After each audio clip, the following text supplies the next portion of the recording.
why I don't want to be a motivational speaker.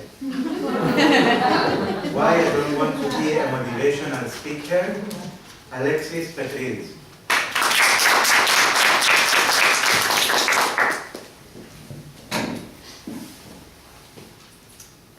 I have a confession to make. A few years back, I picked up this new vice, public speaking. And I discovered that it's not unusual among people of our persuasion to say, I want to be a motivational speaker. In fact, I myself entertained this idea until recently. And let me tell you the story of why I changed my mind. I don't want to change your mind if you want to be a motivational speaker. Maybe you will see your motivation in a different perspective. Maybe you will tell me if my rationale makes any sense. Now, when I was 16, I knew nothing about motivation. I was just driven by my passion for computers and my hormones. I would spend endless hours torturing my computer with complete disregard to food or personal hygiene.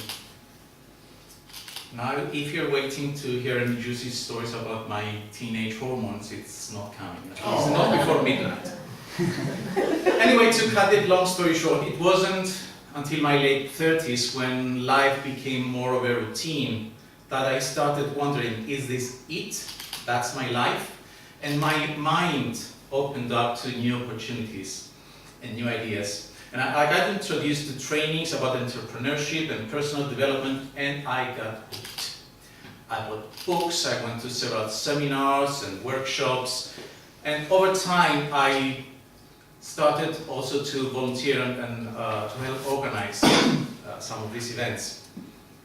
And it was then that I said that I want to be like my mentors. I want to be a motivational speaker too.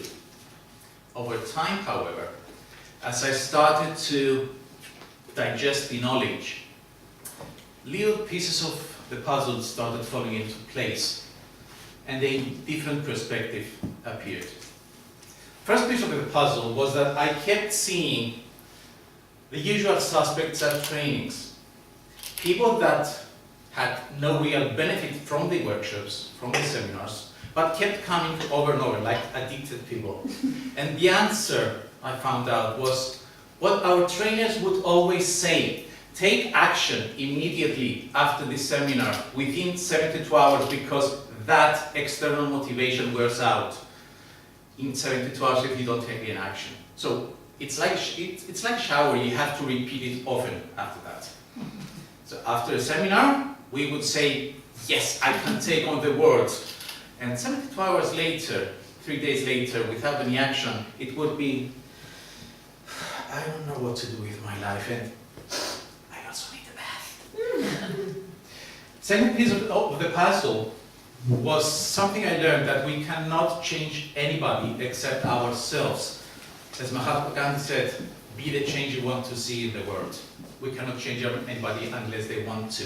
So why would you or anybody else care if I selfishly want to be a motivational speaker, if I have not earned the right to be a role model, and if I don't offer any real value?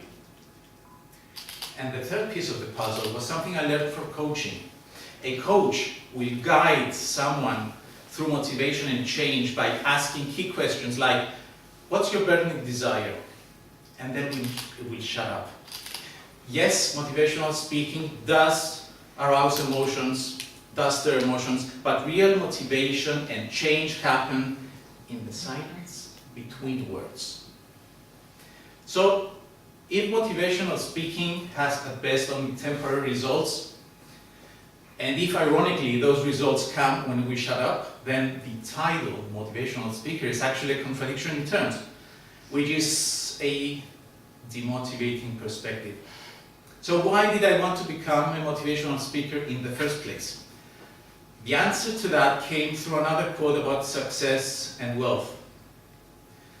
It's not about what we get, it's about who we have to become to deserve what we get.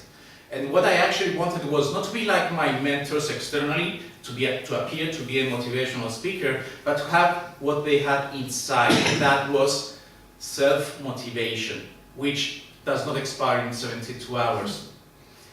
To give something, you have to have something. To offer motivation, you need to be self-motivated. And the key to that is to find your why. Our why is like love. It's not about finding something that we just want or wish to have in our lives. It's about the things and the values that we cannot live without.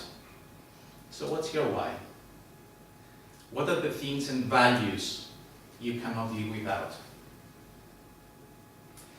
Right or wrong, this line of thinking led me to decide that I do not want to be another self-proclaimed motivational speaker.